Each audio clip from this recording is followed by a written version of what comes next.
saudara ataukah orang asing yang pantas menjadi prioritas kita dalam berbaik hati? Mari kita belajar dari Ulangan pasal 24 ayat 14b. Mari berdoa. Tuhan, kami mau belajar firman-Mu, tolong kami supaya mengerti dan melakukannya. Amin. Ulangan pasal 24 ayat 14b. Baik ia saudaramu maupun seorang asing yang ada di negerimu, di dalam tempatmu.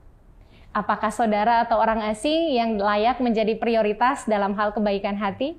Maka hari ini Ulangan pasal 24 ayat 14b menyatakan, entahkah itu kepada saudara ataukah kepada orang asing, kita tidak boleh memeras, tidak boleh ada pemerasan terhadap orang lain. Apa artinya bagi kita? Tentang kebaikan hati ini, entahkah saudara atau orang lain, bahkan orang asing yang baru pertama kali kita jumpai, kebaikan hati kita sangat mungkin dan sangat perlu kita tunjukkan pada mereka. Menunjukkan kebaikan hati, saudara, sesungguhnya tidak sedang menunjukkan apakah orang yang menerima kebaikan hati kita layak atau tidak pantas.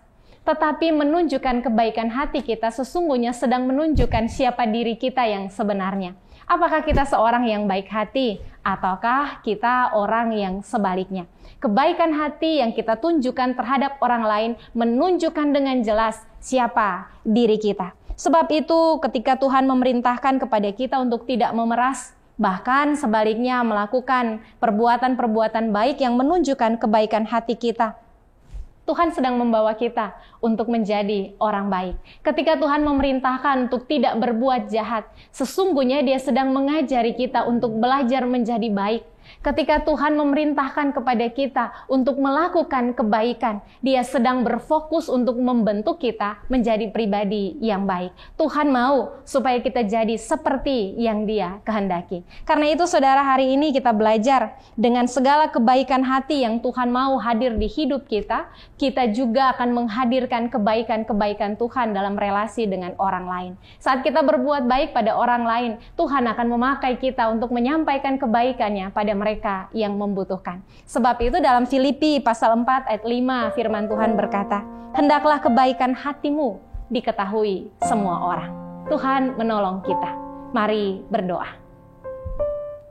Terima kasih Tuhan untuk selalu berbaik hati bagi kami. Mampukanlah kami untuk menjadi pribadi yang baik hati, supaya dalam segala kebaikan kami ada kebaikan-kebaikan-Mu yang dirasakan oleh orang lain. Dalam nama-Mu Yesus Tuhan kami berdoa. Amin. Terima kasih Tuhan untuk kasih setia-Mu yang ku alami dalam hidup.